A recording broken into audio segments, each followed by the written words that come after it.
요한복음 6장 1절로 14절 말씀입니다.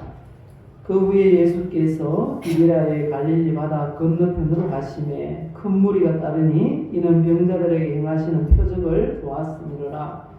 예수께서 산에 오르사 제자들과 함께 거기 앉으시니 마침 유대인의 명절인 유월절이 가까운지라. 예수께서 눈을 들어 큰 무리가 자기에게로 오는 것을 보시고 빌립에게 이르시되 우리가 어디서 떡을 사서 이 사람들을 먹이겠느냐 하시니, 이렇게 말씀하심은 친히 어떻게 하실지를 아시고 빌립을 시험하고자 하심이라. 빌립이 대답하되 각 사람으로 조금씩 받게 할지라도 200데나리온의 떡이 부족하리이다. 제자 중 하나 곧 시몬 베드로의 형제 안드레가 예수께 여짜오되 여기 한 아이가 있어 보리떡 5개와 물고기 2마리를 가지고 있나이다. 그러나 그것이 이 많은 사람에게 얼마나 되겠사옵나이까. 예수께서 이르시되 이 사람들로 함께 하라 하시니 그곳에 잔디가 많은지라 사람들이 앉으니 수가 5,000명쯤 되더라. 예수께서 떡을 가져 축사하신 후에 앉아있는 자들에게 나눠주시고 물고기도 그렇게 그들의 원대로 주시니라. 그들이 배부른 후에 예수께서 제자들에게 이르시되 남은 조각을 거두고 버리는 것이 없게 하라 하시므로 이에 거두니 보리떡 5개로 먹고 남은 조각이 12바구니에 찼더라. 그 사람들이 예수께서 행하신 이 표적을 보고 말하되 이는 참으로 세상에 오실 그 선지자라 하더라. 아멘. 오병이어의 이 기적은 예수님께서 하나님의 아들 그리스도라는 것을 입증하는 네 번째 표적 기사입니다. 이 오병이어 기적은요, 사복음서 다 기록되어 있어요. 이 사도 요한은 아주 특별하게 요한복음을 기록했습니다. 마태, 마가, 누가가 기록한 그 복음서, 거기에 없는 내용만 요한복음에 기록했는데 딱 하나, 이 오병이어의 기적은 요한도 기록을 하고 있습니다. 왜 그렇게 했을까요? 그 이유는 이 오병이어의 이 기적 가운데는 교훈들이 굉장히 많기 때문인 것입니다. 그래서 이 시간 주신 말씀을 통해서 오병이어 교훈이라는 제목으로 말씀을 전하겠습니다. 우리 늘 하시는 대로요, 우리 한번 인사합시다. 하나님 앞에 신앙 고백합시다. 나는 예수 믿어 구원의 복을 받았습니다. 나는 예수 믿어 건강의 복을 받았습니다. 나는 예수 믿어 이전보다 더 행복해졌습니다. 예수님을 잘 믿어서 영혼이 잘 되시고요. 그리고 건강하시고요. 범사가 형통함으로 이전보다 더 행복을 누리시기를 예수님의 이름으로 축복합니다. 오병이어 이 기사를 통해서 우리에게 주시는 교훈이 무엇인지 생각해 보도록 하겠습니다. 그 첫 번째는 기적 때문이 아니라 예수님을 구주로 믿고 따라야 한다는 것을 교훈하고 있습니다. 예수님께서 가시는 곳마다 무리들이 굉장히 많이 모였어요. 예수님께서 베세다 들판으로 가셨는데요. 거기는 굉장히 넓어요. 이스라엘 땅에 넓은 그런 지대가 잘 없는데 갈릴리 호수 주변에 넓은 곳이 있습니다. 예수님께서 사람들이 많이 모일 줄 아시고 거기를 선택하신 것 같아요. 거기가 베세다 들판이라고 합니다. 이 베세다 들녘에 굉장히 넓은 그런 들녘이 있는데 예수님께서 그곳으로 가셨어요. 얼마나 많은 사람들이 모였는가 하면요, 성경은 이렇게 말씀하세요. 먹은 사람은 여자와 어린이 외에 5,000명이나 되었더라. 이렇게 말씀합니다. 성경에서 사람 숫자를 셀 때 칼을 빼서 싸울 수 있는 장정 남자 숫자만 셉니다. 그런데 이 마태라는 이 제자가 성경을 기록할 때는 그냥 쉽게 여자와 어린아이 빼고 이렇게 알려주고 있습니다. 근데 예수님께서 가시는 곳마다 사람들이 이렇게 많이 모인 이유가 뭘까요? 그 이유는 오늘 본문 2절을 보시면 잘 알 수 있습니다. 큰 무리가 따르니 이는 병자들에게 행하시는 표적을 보았기 때문이라, 이렇게 말씀하십니다. 이 표적이라는 게 무슨 의미일까요? 표적을 보았기 때문에 그렇게 제자들이 많이 따라왔다는 것입니다. 이 표적이라는 것은요, 두 가지 의미가 있습니다. 하나는 어떤 인격이나 사물을 다른 것으로부터 두드러지게 구별해주는 표시가 바로 그 표적이라고 할 수 있습니다. 저희 고향에 김장을 했어요. 형제들이 모여서 이렇게 그 며느리들을 모여가지고 또 동네 사람들도 모여서 이렇게 김장을 합니다. 할 때마다 품앗이를 해주죠. 이 집에서 하면 또 다음에 저 집에서 할 때 가서 도와주고, 이렇게 하다 보니까 이 방티 뭐 이런 거 쓰잖아요. 쓰는데 이 집에 가지고 와서 그렇게 쓸 때도 있어요. 그런데 꼭 집집마다 표시를 해놔요. 저희 집에는 안집 이렇게 표시해놨어요. 그래서 이건 안집 거네, 이거 다 알아요. 그게 바로 표시, 여기서 말하는 표적인 것입니다. 그게 첫 번째 의미고요. 또 하나는 신에 의해서 행해졌다고 믿어지는 불가사의한 현상, 사람으로는 할 수 없는 기적, 그걸 표적이라고 말하고 있는 것입니다. 여기서 많은 사람들이 모일 수밖에 없었던 그 이유는 바로 예수님께서 인간으로서는 도저히 할 수 없는 기적을 행하셨기 때문이라는 것입니다. 그런데 2절 보니까 행하시는 표적을 보았음이로라, 이렇게 말씀하시는데, 이 보았음이로라 라는 말씀이 이 원어의 의미를 보니까 이런 뜻이에요. 계속해서 보고 경험했다 라는 것입니다. 예수님이 표적을 한 개만 행하신 게 아니에요. 계속해서 모일 때마다 어떤 기적이든지 일어났어요. 병이 났든지 또 죽은 사람이 살아나든지, 정말 이 사람들이 행할 수 없는 그런 기적을 행하셨어요. 그걸 보려고 사람들이 그렇게 모였다는 것입니다. 그런데 유대인들은 예수님께 이렇게 온 이유가 또 조금 달라요. 이 사람들은 예수님이 메시아라는 걸 믿을 수가 없었어요. 왜냐하면 유대인들이 생각하는 메시아는 어떤 모습으로 오셔야 되는가 하면요, 다윗의 후손으로 왕으로 왕궁에서 오실 거라고 그렇게 기대를 했어요. 그렇게 아주 훌륭한 그런 왕으로 오셔서 로마로부터 독립해 주시는, 그리고 자유를 누리게 하는 그런 메시아를 기대했는데, 예수님은요 정말 가난한 집에서 목수의 아들로 태어났어요. 그리고 그것도 베들레헴 마구간에서 그렇게 누워 있을 정도로 초라한 모습으로 오셨어요. 그리고 행하시는 일도 이 전쟁을 하는 왕의 그런 행동이 아니에요. 예루살렘에 입성할 때도 말을 타고 입성하셔야 되는데 나귀를 타고 입성하셨어요. 그 유대인들은 확신을 가지고 있었어요. 저 사람이 메시아일 리가 없어. 그래서 그걸 확인하려고 따라다니는 거예요. 메시아가 아니라는 걸 우리가 발견하기 위해서. 그래서 이 표적을 요구하는 거예요. 메시아라면 어디 표적을 한번, 기적을 한번 해보셔. 그런 의미인 것입니다. 그래서 예수님께서는 그들에게 이렇게 대꾸를 하셨어요. 마태복음 12장 38절에 보니까요, 이 서기관들, 바리새인들은 유대 종교 지도자들이거든요. 그들이 예수님께 와서 표적을 보여주세요. 이렇게 요청했습니다. 그때 이렇게 대꾸를 합니다.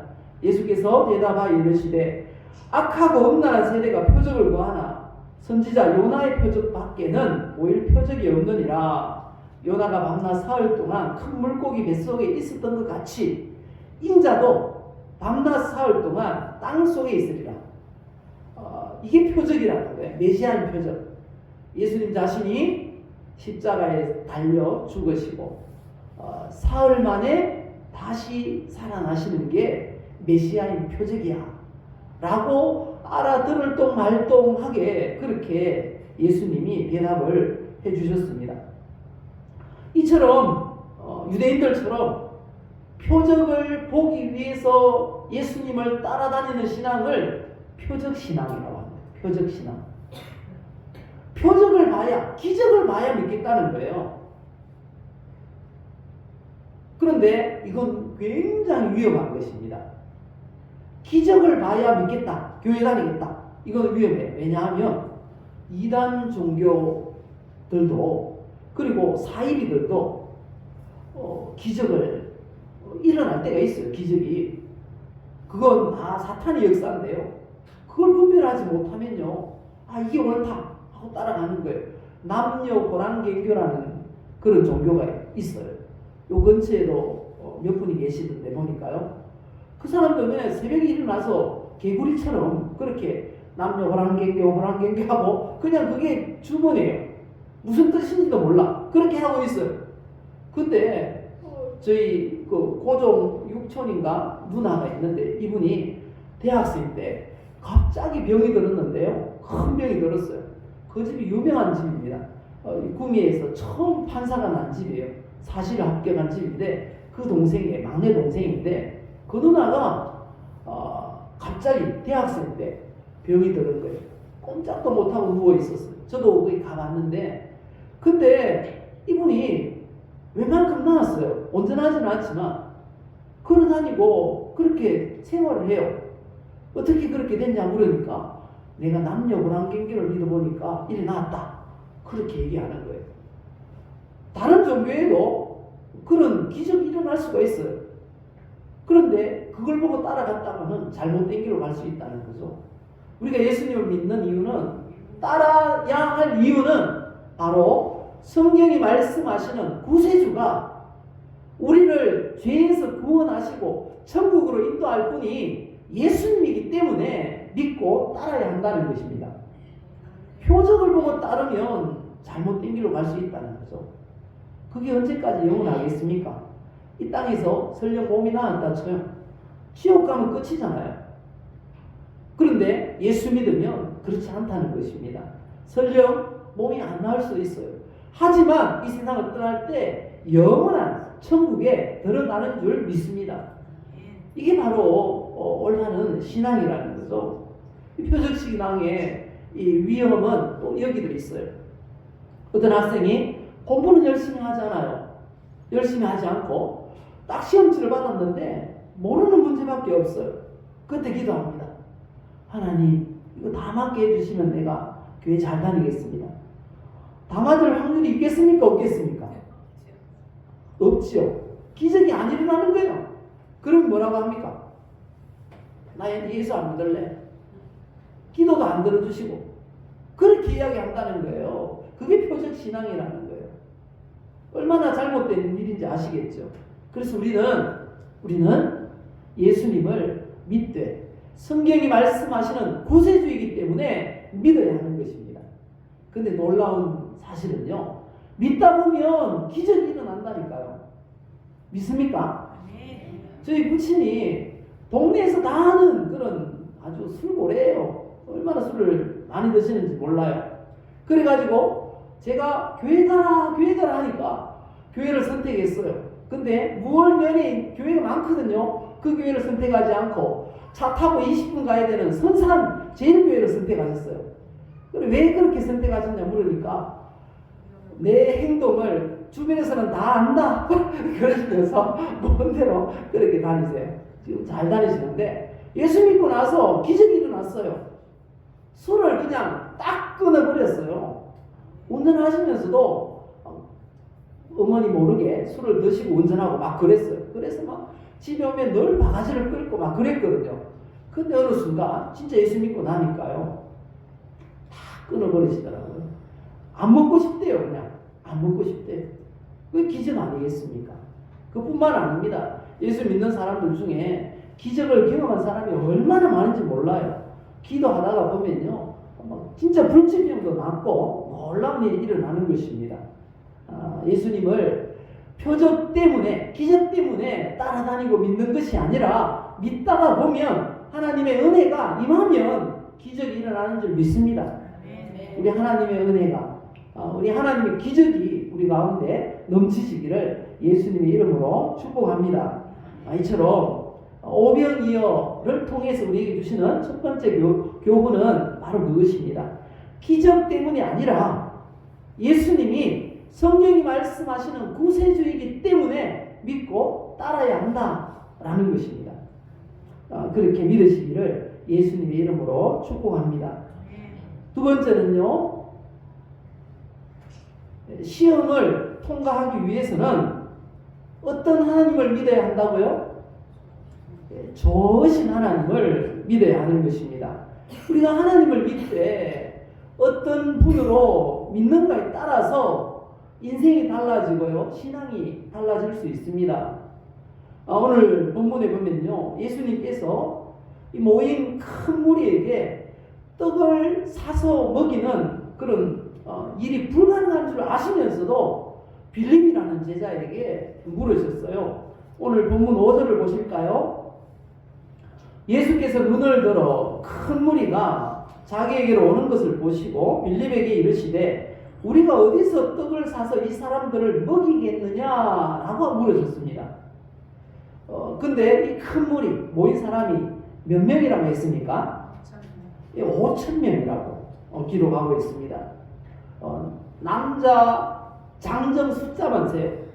그럼 교회 안에 여자 성도가 많습니까? 남자 성도가 많습니까? 이처럼 여자 성도가 많아요. 남자만 5,000명이라는 건 여자는 더 많다는 거죠. 그러면 10,000명이 될 수 있고, 또 자녀가 더 많아요. 그죠? 그 당시만 해도 이 아이들 다른 할 일이 없어요. 그냥 엄마 아빠 가니까 예수님 표적 보기 위해서 따라다니는 거죠. 다 합치면 20,000명이 될지 30,000명이 될지 모른다는 거죠. 그렇게 많은 숫자에게 음식을 사서 먹인다는 것, 그 당시는 거의 불가능한 일이었습니다. 요즘 음식 재료를 공수하는 것도 요즘은 쉽잖아, 그죠? 주문만 하면 오니까. 그렇다고 해서 요즘도 10,000명, 20,000명 되는 사람들 식사를 한번 제 시간에 맞춰서 제공하려고 하면 가능합니까? 행하 니언니어 치려고 하는데 저녁 식사 10,000명분 해주시오 하면은 거의 불가능한 일 아닙니까? 그런데 이 고대 이스라엘, 그때는 무슨 가게라도 제대로 있었겠습니까? 그런데 모인 무리가 약 20,000명이나 되는 거죠. 그 사람들에게 어디서 떡을 사서 먹일 수도 없는 거죠. 그럼에도 불구하고 예수님이 물으셨어요. 그것도 누구에게 물으셨습니까? 예수님의 제자가 몇 명이죠? 12명이나 있는데 빌립을 꼬집어 가지고 물으셨어요. 왜 그렇게 했을까요? 6절 보시면 답이 나옵니다. 6절 뭐라고 하십니까? 빌립을 시험하고자 함이라 말씀하십니다. 빌립을 시험하기 위해서 그렇게 했다는 것입니다. 예수님께서 왜 다른 많은 제자들 가운데 빌립만 특별히 시험하려고 하셨을까요? 7절에 그 해답을 알 수 있는 내용이 있습니다. 빌립이 대답하되 각 사람으로 조금씩 받게 할지라도 200데나리온의 떡이 부족하리이다. 여기 보면 이 빌립이 큰 문제 앞에 섰을 때 부정적인 그런 사람이 되는 것을 우리가 발견할 수 있습니다. 사람들에게 조금씩 떼줄지라도, 조금씩 그렇게 줄지라도 부족합니다. 모자랍니다. 안 됩니다. 그런 표현을 하고 있다는 거죠. 큰 문제를 만나면 대부분의 사람들은 부정적으로 변해요. 이거 나 못하는데. 속으로부터 이거 불가능한 일인데, 안 되겠는데, 이게 사람의 모습이라는 거죠. 그런데 그런 모습을 가장 잘 보여주는 제자가 빌립이었다라고 볼 수가 있는 것입니다. 여러분들은 어떻습니까? 진짜 큰 문제를 대할 때 그런 부정적인 생각이 들지 않습니까? 이거 내가 할 수 없는데, 나 못하겠는데, 안 되겠는데, 그런 생각을 할 수가 있다는 거죠. 또 큰 문제를 만나면 대부분은 그렇습니다. 이 안 될 이유부터 찾아요. 안 될 이유부터. 할 수 없는 이유부터 찾는다는 것입니다. 그런데 이런 부정적인 생각이 먼저 드시는 분이 있다면 조심해야 됩니다. 왜냐하면 예수님은 제자들 중에 희한하게 고른 제자 아시고 꼬집어가지고 질문을 하시는 거예요. 우리가 그런 생각할 때 주님은 아시고 우리에게 그런 질문을 하실 수도 있는 것입니다. 그런데 큰 문제를 만날 때가 있습니다. 시험을 당할 때가 있습니다. 빌립만 그런 게 아니고요. 믿음의 조상이라고 불렸던 아브라함도 하나님의 시험을 받았어요. 우리도 얼마든지 시험을 받을 수 있습니다. 그런데 시험에는 두 종류가 있죠. 하나는 마귀가 주는 시험이 있습니다. 마귀는 넘어뜨리려고 시험해요. 근데 하나님의 시험은 어떤 시험일까요? 하나님의 시험은 이 과정을 통과하면 더 큰 것으로 주시려는 시험이라는 것입니다. 복 주시려는 시험이라는 거죠. 창세기 22장 1절 이하의 말씀을 보시면요, 하나님께서 아브라함을 시험하십니다. 그 시험의 내용이 뭔가 하면요, 아주 무시무시한 그런 시험이었어요. 네 아들, 사랑하는 독자 이삭을 데려다가 내가 너에게 지시하는 그 한 산에 가서 그를 번제로 드리라 라는 시험이었습니다. 이삭이 어떤 아들입니까? 아브라함에게 100세에 얻은 아들이에요. 그 아내가 낳은 유일한 한 아들이에요. 근데 그를 번제로 드리라는 거예요. 번제라는 건 토막 잘라서 불로 홀라당 태워드리라는 거예요. 아들을 그렇게 하라는 거예요. 얼마나 황당한 일입니까? 내가 지금 하나님의 음성을 들었나? 마귀의 음성인가? 아브라함도 헷갈렸을지 모르겠어요. 하지만 아브라함은 갔어요. 그대로 실천했어요. 하나님의 명령에 순종했어요. 어떻게 순종할 수 있었을까요? 아브라함은 하나님이 정말 이삭을 토막토막 잘라서 불로 태워서 올려드리는 그런 제사를 받을 분이 아니다. 하나님은 좋으신 분이다 라는 것을 믿었어요.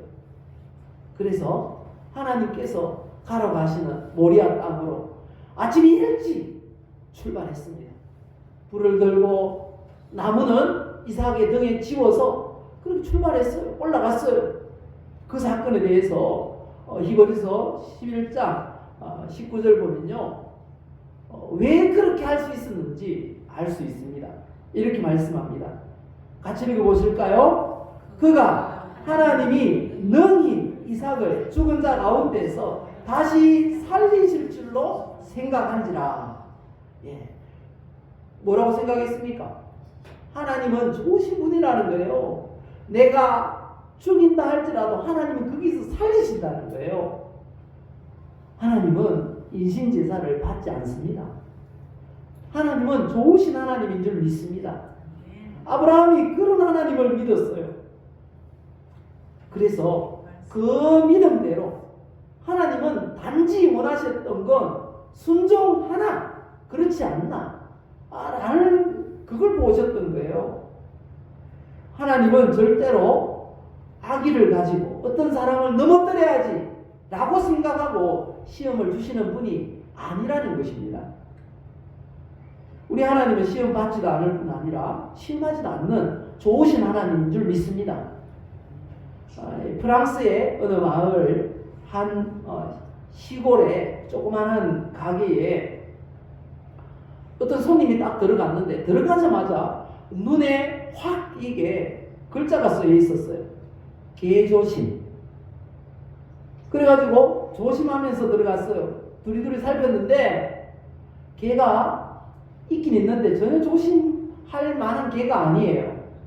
왜냐하면 계산대 옆에 축 늘어져 가지고 아마 연세가 많은 그런 개인 것 같아요. 그래서 물었어요, 손님이. 개조심이라고 되어 있는데 어떤 개를 조심하라는 건가요? 물었어요.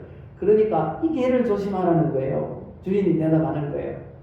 이 개가 사람을 무나요? 아니에요. 그러면 왜 조심하라는 거예요? 물었더니 주인이 이런 말을 했습니다. 한참 망설이다가 개조심 안 써놓으니까 사람들이 이 개한테 걸려서 넘어지더라는 거예요. 그래서 개조심이라고 써놨다는 거예요. 그렇게 이야기를 하는 것입니다. 정말 좋은 주인이죠. 진짜 좋은 주인 아닙니까? 그 개로서의 사명도 못하는 개를 위해서 개조심 크게 붙여놨다는 거예요. 우리가 믿는 하나님이 그런 좋은 주인이신 줄 믿습니다. 정말 쓸데없는 것 같은 저희들을 위해서 십자가를 대신 지시고 우리의 죄를 대신 담당하셨어요. 얼마나 좋은 분입니까? 우리가 믿는 하나님은 우리를 위해서 우리도 모르는 그런 표지판에다가 뒤에다가 천사를 통해서 이 사람 조심 이렇게 써붙여 놓으신 그런 분인 줄 믿습니다. 마귀가 보고 조심하도록 우리 하나님은 참 좋으신 그런 하나님인 줄 믿습니다. 그런 찬양 아시죠? 좋으신 하나님, 좋으신 하나님, 참 좋으신 나의 하나님. 한 번 더 합시다. 좋으신 하나님, 좋으신 하나님, 참 좋으신 나의 하나님. 그 좋으신 하나님을 믿으시기를 바랍니다. 그러면 어떤 시험도 이길 수 있습니다. 하나님이 나에게 정말 넘어져 쓰러져 죽을 만한 그런 시험을 주시지 않는 좋으신 분인 줄 믿습니다. 시험을 당할 때 있지만 하나님이 능히 이기게 하실 줄 믿습니다. 그 좋으신 하나님을 믿음으로 우리에게 당하는 모든 시험을 이길 수 있기를 예수님의 이름으로 축복합니다. 마지막으로 세 번째 이런 교훈을 우리에게 주고 있습니다. 인생의 근본 문제를 해결하기 위해서는 예수님께 나아가야 합니다. 인생의 문제들 중에 가장 근본적이고 큰 문제가 뭡니까? 먹는 거 아닙니까? 먹는 거. 먹는 문제가 해결되면 이제 생각합니다. 어디서 살지? 그리고 뭐 하면서 살지? 먹는 게 해결 안 되면 어떻게 합니까? 먹는 거 해결하기 위해서 모든 관심이 쏟아진다는 거죠. 근데 오늘 본문에 보니까요, 인간의 그 기본적인 문제가 해결되는 그런 내용이 있습니다. 이 베드로의 이 형인지 동생인지 알 수 없지만 이 안드레가 예수님과 빌립이 대화하는 그 사이에 주변을 둘러보니까 어떤 어린아이 하나가 도시락을 이렇게 내가지고 우물쭈물하고 있는 거예요. 이걸 어떻게 보여드려야 되나, 가지고 있어야 되나, 그러고 고민을 했던 것 같아요. 왜냐하면 사람들이 많고 거기에 먹을 것은 없고 저녁때가 되어가기 때문에 걱정을 했던 것 같아요. 그때 안드레가 어린아이한테 그걸 받아가지고 예수님께로 갔습니다.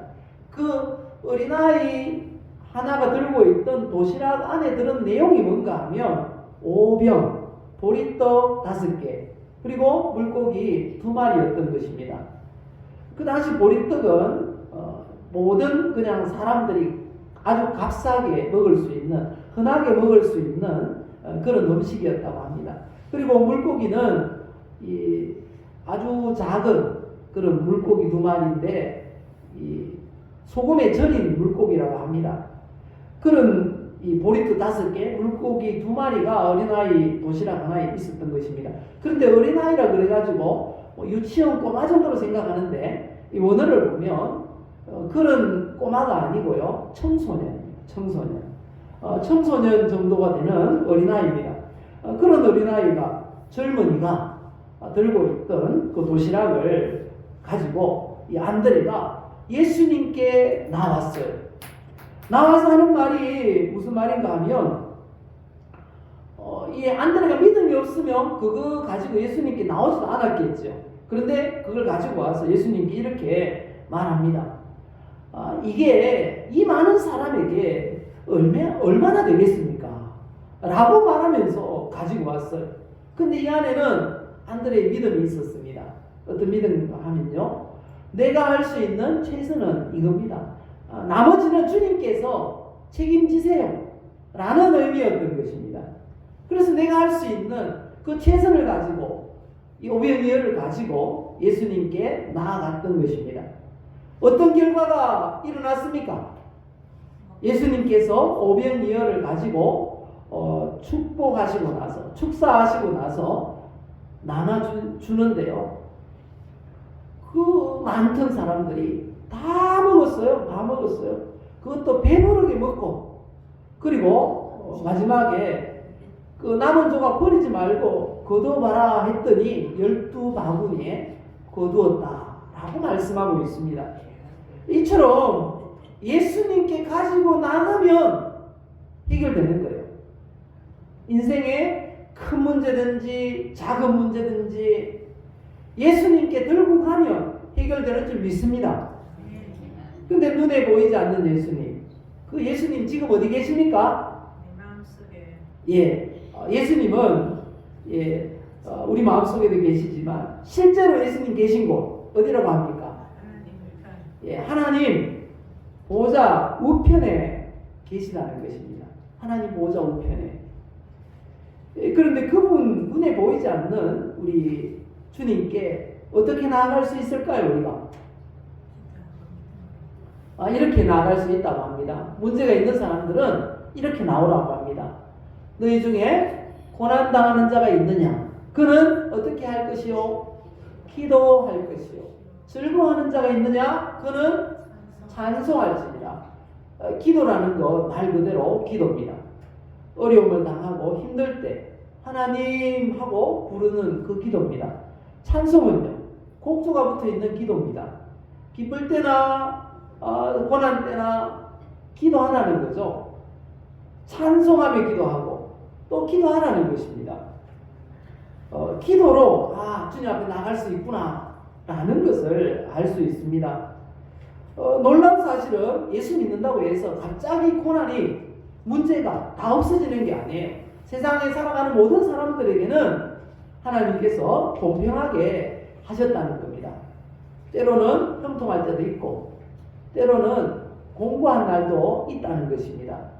하나님께서 이 2가지를 병행하게 하셨다, 그렇게 말씀하십니다.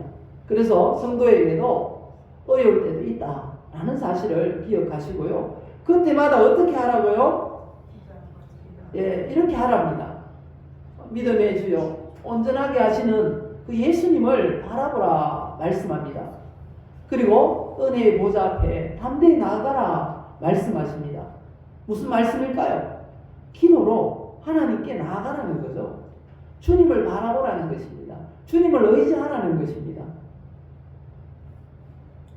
근데 그 주님은 어디 계시다고요? 하늘에 계시답니다. 하나님 보좌 우편에 계시답니다. 그런데 그분께 기도하라고 성경은 말씀합니다. 아무것도 염려하지 말라고, 도움이 안 된다고, 염려하지 말라고, 그리고 모든 것을 다 기도하라고 말씀하십니다. 아예 베드로 사도는 아예 그렇게 말합니다. 너희 염려를 다 주께 맡겨 버리라. 원에 보면 맡기라는 게 그렇게 되어 있어요. 이 개역 성경에 그렇게 되어 있죠. 주께 맡겨 버리라. 그냥 주님 앞에 기도하고 맡긴 거 더 이상 내 문제가 아니다 라고 생각을 하라는 것입니다. 그렇게 하면 우리 하나님께서 다 들어주시는 줄 믿습니다. 왜 들어주실까요? 우리가 자녀이기 때문에. 하나님 우리 아버지시고 우리는 하나님의 자녀들인 줄 믿습니다. 그래서 그분께 기도하면 다 들어주십니다. 우리 하나님께만 이런 능력이 있습니다. 우리의 필요한 것 채우실 능력이 있습니다. 믿으십니까? 그 하나님 앞에 나아감으로 모든 좋은 것 다 받아 누리시는 우리 예배자들 다 되시기를 예수님의 이름으로 축복합니다. 우리 성경 구절 한번 같이 읽고 말씀을 마치겠습니다.